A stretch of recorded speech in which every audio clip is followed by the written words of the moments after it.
Wow. Tali, Dina, Claudia, Leah, and Melissa, as well as our executive track, Kollel Ordenese, Wendy, and Aaron. In just a few moments, you will officially receive Semikha and walk through this threshold to join your colleagues in Avodat HaKodesh, in doing God's work. But first, I want to reflect on those who helped get us here today. The Gemara in Brachot teaches the famous story of the demise of the Beit Midrash of Rabban Gamliel.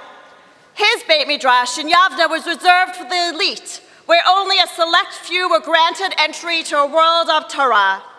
I imagine it to be a bare, cold, and empty space, until Rabbi Elazar ben Azariah came in and said, Oto hayom, that same day, on that day, silkuhu lishomer hapatach v'nitna lahem rishut l'talmidim l'chanes. They removed the doorkeeper, and permission was granted to the students to enter.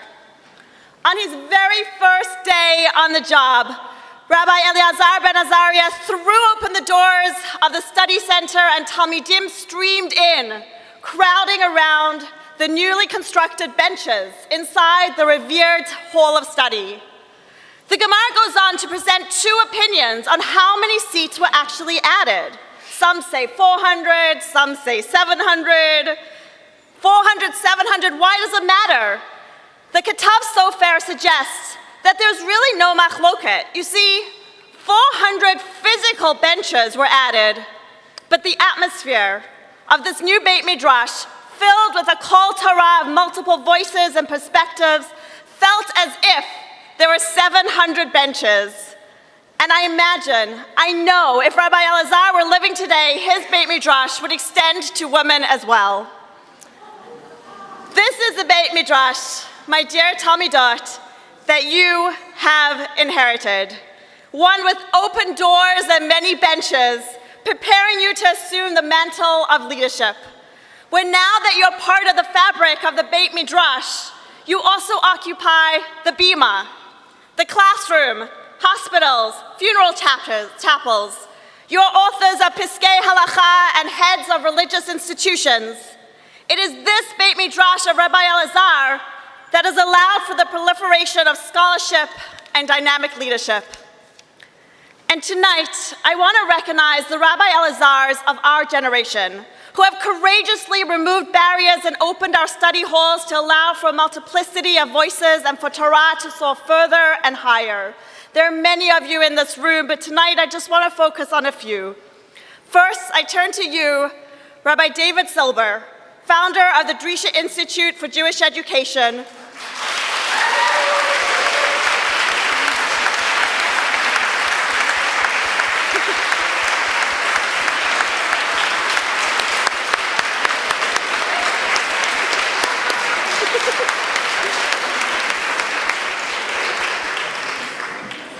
Where I too had the privilege to study, you were among the first to fling open the doors of the Beit Midrash to women. We are grateful to you, especially this year, as you've entrusted us with the safekeeping and use of Drisha Sfarim in America as you continue on your journey to Israel. Thank you. And I turn to my own faculty and staff. Each of you are door openers, contributing to the aesthetics and the Torah that emanates from our study halls, led by Rosh HaYeshiva, Rabbi Jeff Fox, and co-founder and my co-founder of Yeshivat Maharat, my mentor, Rabbi Avi Weiss, and we're so grateful. And we're so grateful to you, Rabbi Sperber, for all you have done to make this dream happen. And we're so thrilled to welcome Rabbanit Devar Zlachauer to our team as our new dean.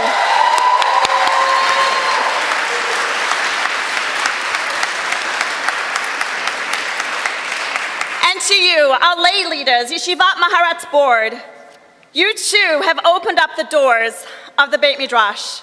This summer, we'll be transitioning our board chair and are so thrilled to welcome Abigail Tambor Lindenbaum, who says in her own words that this project of demanding excellence from women and creating equity is literally in her blood. And as we welcome Abigail, I want to turn to you, Ariel, our outgoing board chair, for whom this project has been intrinsic to your daily life over these past 3 years. You, Ariel, live the Torah of Rabbi Elazar, day in and day out, working tirelessly with so much wisdom and love to expand the walls of our community, creating a more equitable and better world. I want to personally thank you for believing in my leadership, for your friendship, for being a hands-on partner in this dream, for having the brilliance, tact, and skills to help make our yeshiva flourish.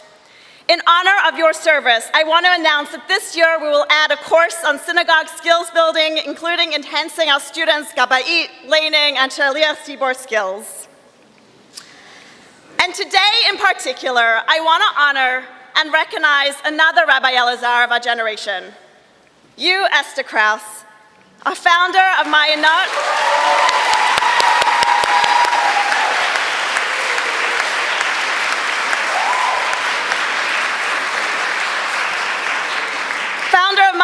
Yeshiva High School for Girls, have literally added thousands of safsalim, of benches, to the Beit Midrash, giving women a front seat at the learning table. Esther saw the pages of the Talmud were restricted to men, and so with humility and a deep sense of purpose, she removed the guards from the Beit Midrash and gave girls the opportunity to learn Talmud on a high level. But that's not all. She recognized the ways in which she herself was kept out of learning centers and served as a dugma ishit, an example of deep and endless commitment to expanding and deepening one's Torah by spending the last 3 years learning in Yeshivat Maharat Beit Midrash.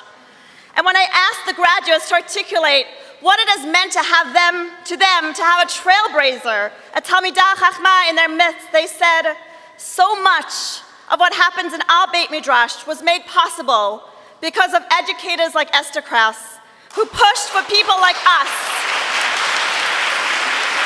to get high-quality Torah education in high school.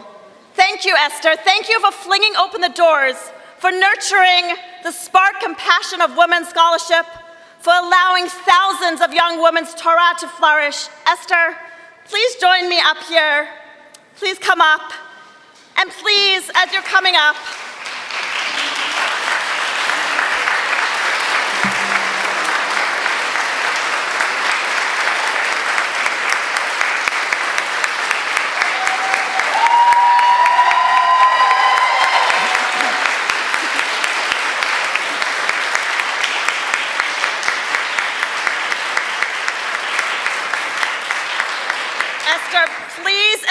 this very small token of our appreciation. Although you will be returning to Eretz Israel next year with your family, we hope that you'll come visit and drop into our Gemara Shir, in which this year we will be studying this Masechet Beitza, and this particular Masechet is now filled with brachot from Yeshivat Maharat students and alumni.